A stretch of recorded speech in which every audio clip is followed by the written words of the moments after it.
Les 5 choses indispensables à faire et à penser à faire avant de t'envoler pour New York pour ton prochain voyage. Premier point à faire absolument, c'est évidemment de remplir les stacks, qui est l'autorisation de rentrer sur le territoire américain. Se fait via le site du gouvernement américain. Je te mettrai le lien dans la vidéo. Et cela coûte environ 21 $ par personne. Il faut bien penser à le faire en avance, car cela peut prendre jusqu'à 3 jours pour obtenir l'autorisation. Deuxième point, éviter les frais bancaires sur place si tu souhaites payer avec ta carte bancaire.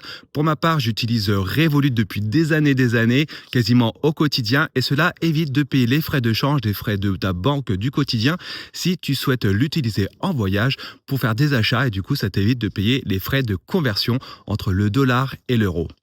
Troisième chose à faire indispensable, c'est en avance, c'est évidemment de préparer ta carte SIM voyage pour éviter de payer des frais de roaming, ou alors si tu souhaites connecter ton téléphone, ton ordinateur portable en voyage, rester connecté sur tes réseaux sociaux. Pour ma part, et tu le sais, je te le répète très souvent dans mes vidéos, j'utilise Olafly qui est un partenaire ultra fiable. Olafly qui permet du coup d'obtenir des forfaits eSIM, 4G, 5G à l'étranger. Je te mets le lien dans les notes de la vidéo, je te donne le code promo EXPLORATEURFR qui te permet du coup d'obtenir 5% de réduction sur l'ensemble de leur forfait. Quatrième point à penser, c'est d'avoir un adaptateur secteur, car je te rappelle qu'aux États-Unis, ils n'ont absolument pas les mêmes prises que chez nous en France et en Europe. Moi, j'en ai acheté un sur Amazon. Pareil, je te montre à quoi ça ressemble.